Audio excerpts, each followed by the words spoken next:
मैं इसे भगवान का आशीर्वाद मानता हूं कि ईश्वर ने विपक्ष को सुझाया और वो प्रस्ताव लेकर आए। विपक्ष का अविश्वास प्रस्ताव हमारे लिए शुभ होता है।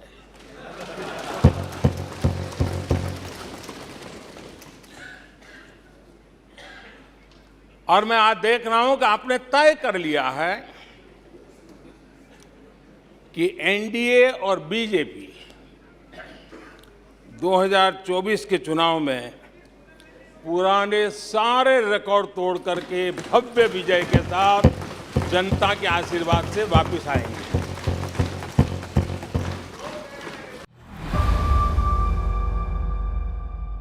बीते दिनों इसी सदन ने और हमारे दोनों सदन ने जनविश्वास bill, mediation bill, dental commission bill, आदिवासियों के लिए जुड़े हुए bill, digital data protection bill, national research foundation bill, coastal aquaculture से जुड़ा बिल, ऐसे कई महत्वपूर्ण बिल यहां पारित किए। आने वाला समय टेक्नोलॉजी ड्रिवन है। आज डाटा को एक प्रकार से सेकंड ऑयल के रूप में, सेकंड गोल्ड के रूप में माना जाता है। उस पर कितनी गंभीर चर्चा की जरूरत थी, लेकिन राजनीति आपके लिए प्राथमिकता थी। कई ऐसे बिल थे जो गांव के लिए, गरीब के लिए, दलित के लिए, पिछड़ों के लिए, आदिवासी के लिए, उनके कल्याण की चर्चा करने के लिए थे, उनके भविष्य के साथ जुड़े हुए थे। लेकिन इसमें इन्हें कोई रुचि नहीं है। देश की जनता ने जिस काम के लिए उनको यहां भेजा है, उस जनता का भी विश्वासघात किया गया है।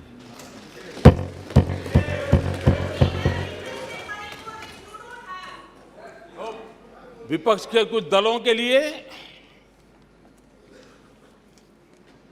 उनके आचरण से, उनके व्यवहार से उन्होंने सिद्ध कर दिया है कि देश से ज्यादा उनके लिए दल है, देश से बड़ा दल है, देश से पहले प्राथमिकता दल है। मैं समझता हूं आपको गरीब के भूख की चिंता नहीं है, सत्ता की भूख यही आपके दिमाग पे सवार है।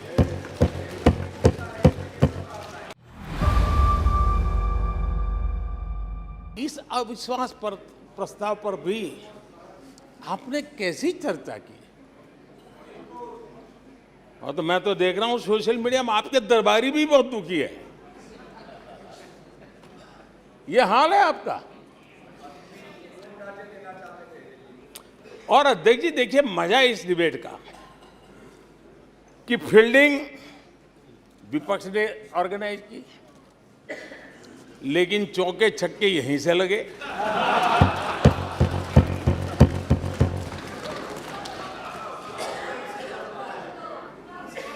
और विपक्ष नो कॉन्फिडेंस मोशन पे नो बॉल नो बॉल पर ही करते आगे चलता जा रहा है। इधर से सेंचुरी हो रही है, उधर से नो बॉल हो रहे हैं।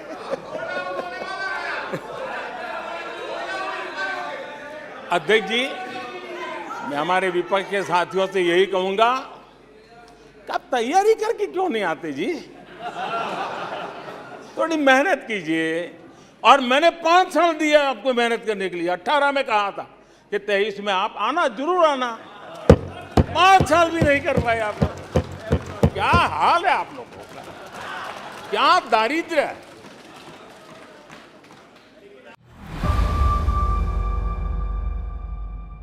आज गरीब के दिल में अपने सपने पूरा करने का भरोसा पैदा हुआ है। आज देश में गरीबी तेजी से घट रही है। नीति आयोग के रिपोर्ट के अनुसार पिछले 5 साल में 13.5 करोड़ लोग गरीबी से बाहर आए हैं। आदरणीय अध्यक्ष जी, आईएमएफ अपने एक वर्किंग पेपर में लिखता है कि भारत ने अति गरीबी को करीब करीब खत्म कर दिया है। आईएमएफ ने भारत के डीबीटी के और दूसरे हमारे सोशल वेलफेयर स्कीम के लिए आईएमएफ ने इसे कहा है, ये लॉजिस्टिकल मार्वल है। आदरणीय अध्यक्ष जी, WHO ने कहा है, आदरणीय अध्यक्ष जी, वर्ल्ड हेल्थ ऑर्गेनाइजेशन ने कहा है कि जल जीवन मिशन के जरिए भारत में 4 लाख लोगों की जान बच रही है।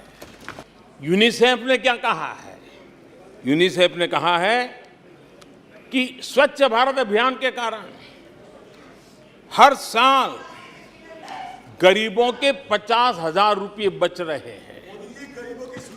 ये लेकिन भारत की इन उपलब्धियों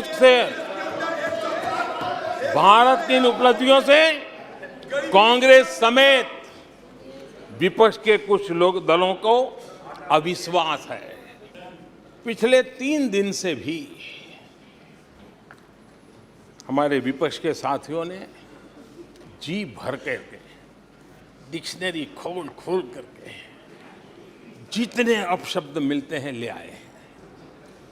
जितने अपशब्दों का उपयोग कर सकते हैं भरपूर, पता नहीं कहां से ले आते हैं। और उनके लिए तो सबसे प्रिय नारा क्या है? मोदी तेरी कब्र खुदेगी। मोदी तेरी कब्र खुदेगी। मोदी तेरी कब्र खुदेगी। ये इनकी पसंदीदा नारा है। लेकिन मेरे लिए इनकी ये गालियां, ये अपशब्द, ये अलोकतांत्रिक भाषा मैं उसका भी टॉनिक बना देता हूं कि विपक्ष के लोगों को एक सीक्रेट वरदान मिला हुआ है। हाँ,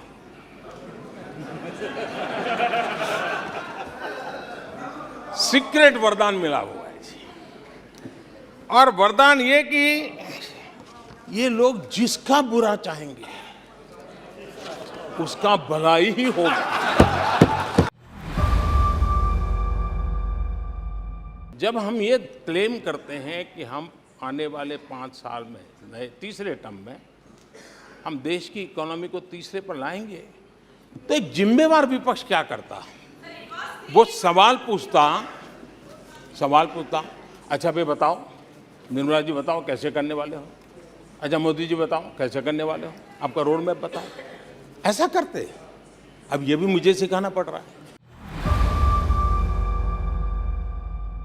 1991 में देश कंगाल होने की स्थिति में था। कांग्रेस के शासनकाल में अर्थव्यवस्था दुनिया के क्रम में 10, 11, 12 इसके बीच में झोले खाती थी, झूलती रही थी। लेकिन 2014 के बाद भारत ने टॉप 5 में अपनी जगह बना ली।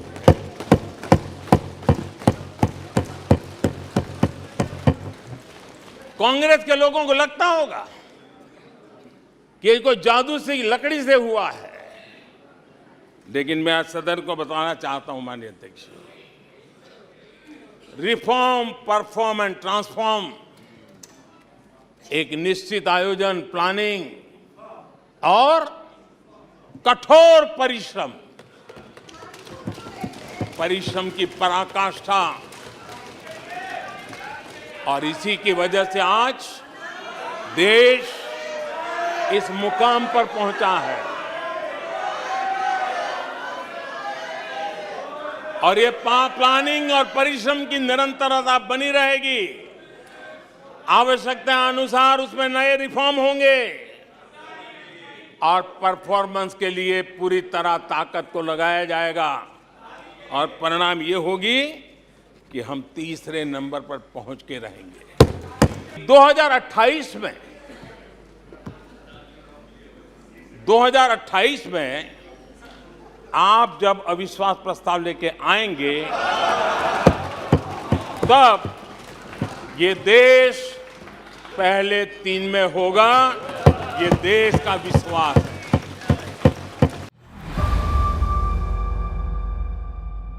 तमिलनाडु में कांग्रेस की आखिरी बार 1962 में जीत हुई थी। 61 वर्षों से तमिलनाडु के लोग कह रहे हैं कांग्रेस नो कॉन्फिडेंस। तमिलनाडु के लोग कह रहे हैं कांग्रेस। पश्चिम बंगाल में उन्हें आखिरी बार जीत 1972 में मिली थी। पश्चिम बंगाल के लोग 51 सालों से कह रहे हैं कांग्रेस कांग्रेस। उत्तर प्रदेश और बिहार और गुजरात कांग्रेस आखिरी 1985 में जीती थी। पिछले 38 वर्षों से वहां के लोगों ने कांग्रेस को कहा है, वहां के लोगों ने कांग्रेस को कहा है। त्रिपुरा में उन्हें आखिरी बार 1988 में जीत मिली थी। 35 वर्षों से त्रिपुरा के लोग कांग्रेस को कह रहे हैं कांग्रेस कांग्रेस। ओडिशा में कांग्रेस को आखिरी बार 1995 में जीत नसीब हुई थी। यानी ओडिशा में भी 28 वर्षों से कांग्रेस को एक ही जवाब दे रहा है। उड़ीसा कह रहा है नो कॉन्फिडेंस। नागालैंड में कांग्रेस की आखिरी जीत 1988 में हुई थी। यहां के लोग भी 25 वर्षों से कह रहे हैं कांग्रेस कांग्रेस।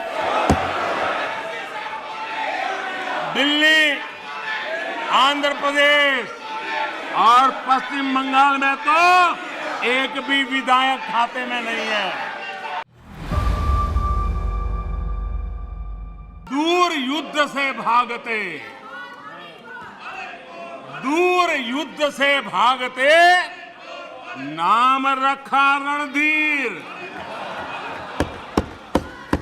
दूर युद्ध से भागते, नाम रखा रणधीर।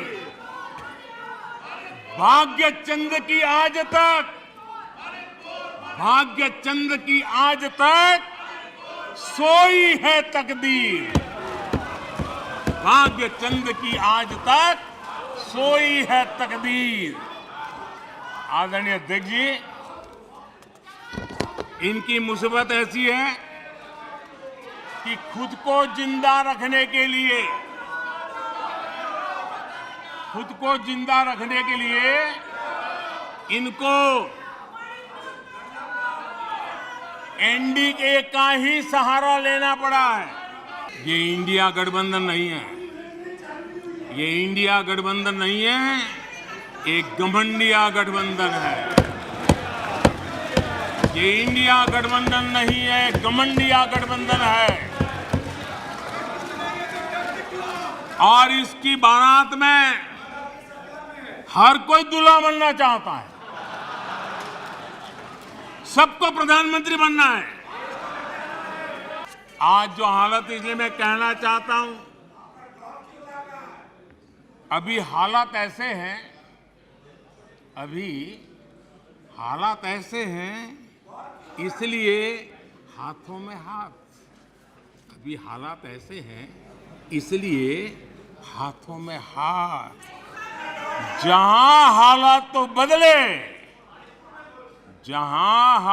तो बदले फिर छुरियां भी निकलेगी।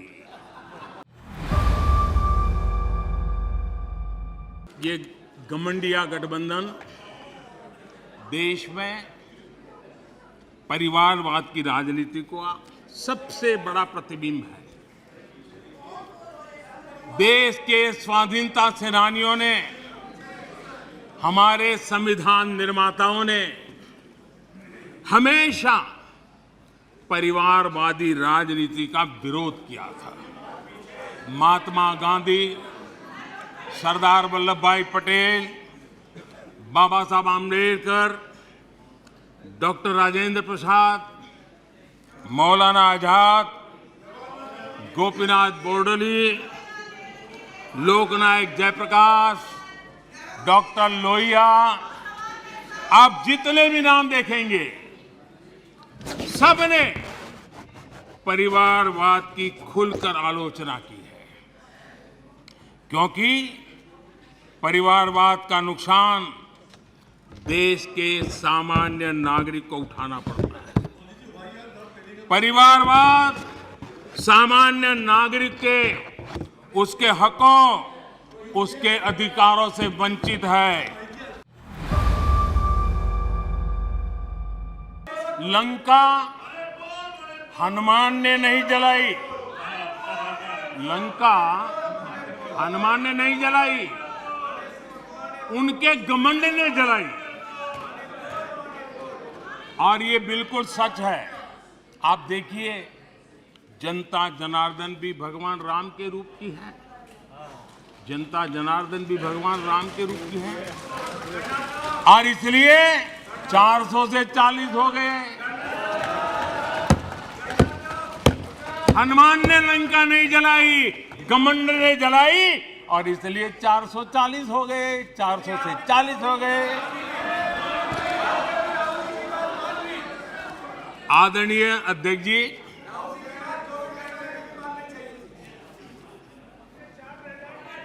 सच्चाई तो ये है, देश की जनता ने 2-2 बार 30 साल के बाद पूर्ण बहुमत की सरकार चुनी, लेकिन गरीब का बेटा यहां कैसे बैठा?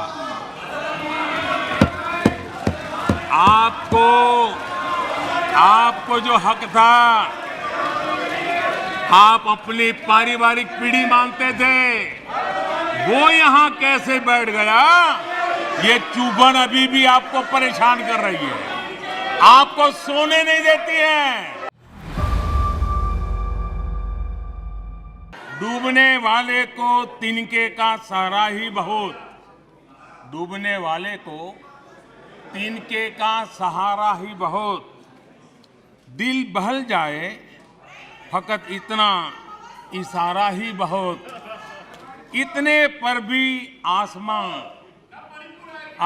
वाला गिरा दे बिजलियां, इतने पर भी आसमां वाला गिरा दे बिजलियां। कोई बतला दे जरा, ये डूबता फिर क्या करे? आदरणीय अध्यक्ष जी, मैं कांग्रेस की मुसीबत समझता हूं। बरसों से एक ही फेल्ड प्रोडक्ट, उसको बार बार लॉन्च करते हैं, हर बार लॉन्चिंग फेल हो जाती है।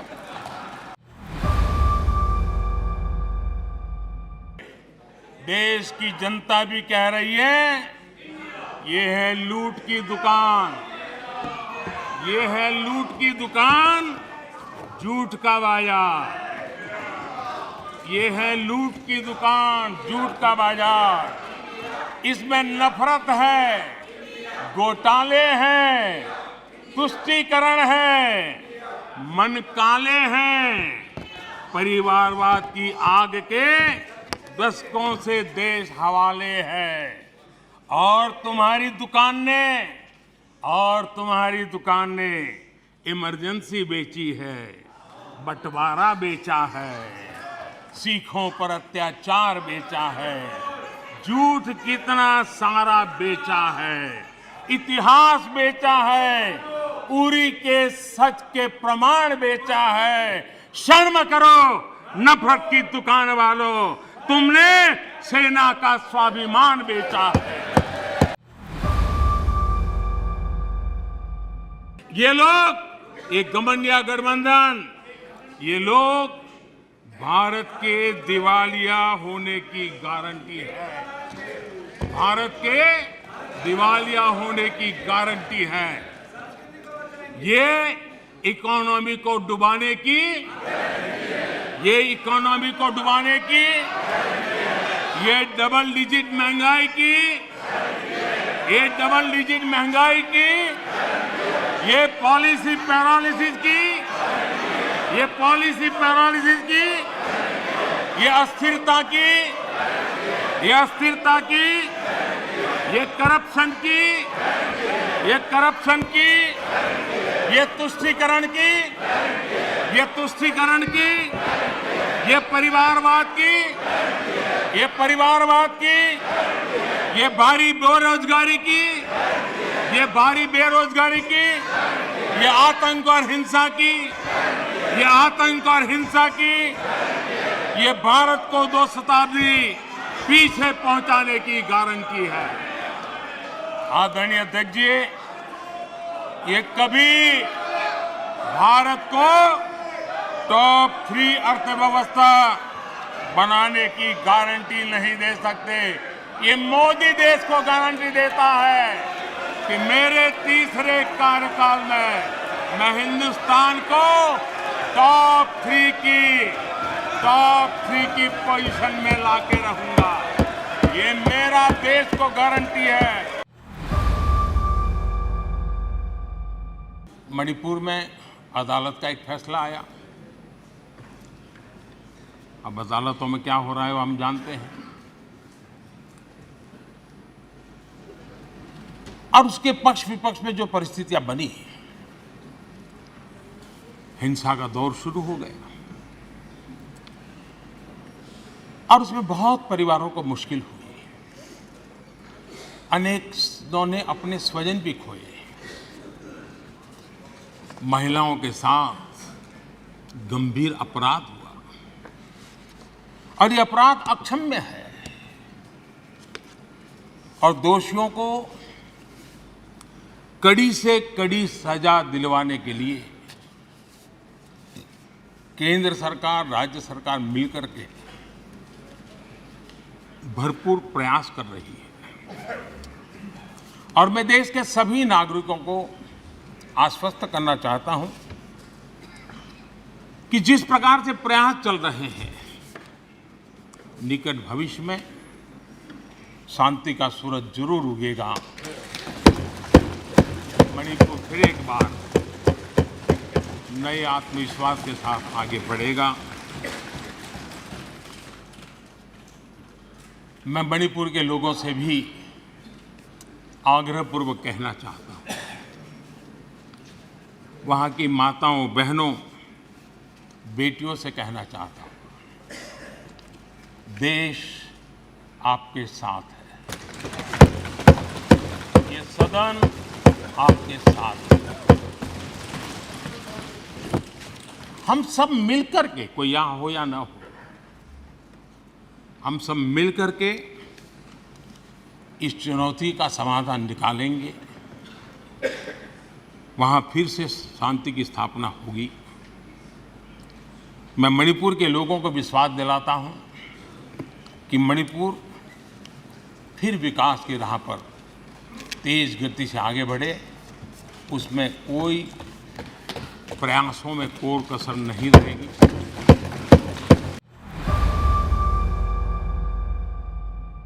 ये वो लोग जिन्होंने मां भारती के 3-3 टुकड़े कर दिए। जब मां भारती की गुलामी की जंजीरों से मुक्त कराना था, जब मां भारती की जंजीरों को तोड़ना था, बेड़ियों को काटना था, तब इन लोगों ने मां भारती की भुजाएं काट दी, मां भारती के 3-3 टुकड़े कर दिए। और ये लोग किस मुंह से ऐसा बोलने की हिम्मत करते हैं? आदरणीय अध्यक्ष जी, ये वो लोग हैं जिस वंदे मातरम गीत ने देश के लिए मर मिटने की प्रेरणा दी थी। हिंदुस्तान के हर कोने में वंदे मातरम चेतना का स्वर बन गया था। तुष्टीकरण की राजनीति के चलते उन्होंने मां भारती के ही टुकड़े किए, इतना नहीं, वंदे मातरम गीत के भी टुकड़े कर दिए लोगों ने। ये वो लोग हैं माननीय अध्यक्ष जी, जो भारत तेरे टुकड़े होंगे, ये गैंग, ये नारा लगाने वाले लोग, इनको बढ़ावा देने के लिए, उनका प्रोत्साहन करने के लिए पहुंच जाते हैं। आज मणिपुर की समस्याओं को ऐसे प्रस्तुत किए जा रहा है जैसे बीते कुछ समय में ही वहां ये परिस्थिति पैदा हुई है। कल अमित भाई ने विस्तार से बताया है समस्या क्या है, कैसे हुआ है, लेकिन मैं आज बड़ी गंभीरता से कहना चाहता हूं, नॉर्थ ईस्ट की इन समस्याओं की कोई जननी है तो जननी एकमात्र कांग्रेस है। नॉर्थ ईस्ट के लोग इसके लिए जिम्मेवार नहीं हैं, इनकी ये राजनीति जिम्मेवार है। जिस प्रकार से साउथ ईस्ट एशिया का विकास हो रहा है, जिस प्रकार से आसियान देशों में का महत्व बढ़ रहा है, वो दिन दूर नहीं होगा हमारे ईस्ट की इस प्रगति के साथ साथ नॉर्थ ईस्ट वैश्विक दृष्टि से सेंटर पॉइंट बनने वाला है। हर भारतीय विश्वास से भरा हुआ है। आदरणीय अध्यक्ष जी, आज का भारत न दबाव में आता है न दबाव को मानता है। आज का भारत न झुकता है, आज का भारत न थकता है, आज का भारत न रुकता है। उस समृद्ध विरासत, विश्वास लेकर के, संकल्प लेकर के चली है।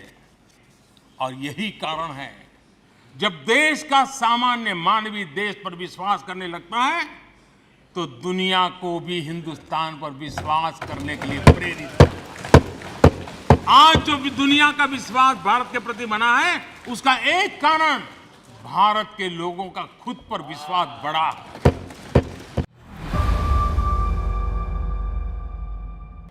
जो नींव आज मजबूती के साथ आगे बढ़ रही है, उस नींव की ताकत है कि 2047 में हिंदुस्तान विकसित हिंदुस्तान होगा, भारत विकसित भारत होगा साथियों।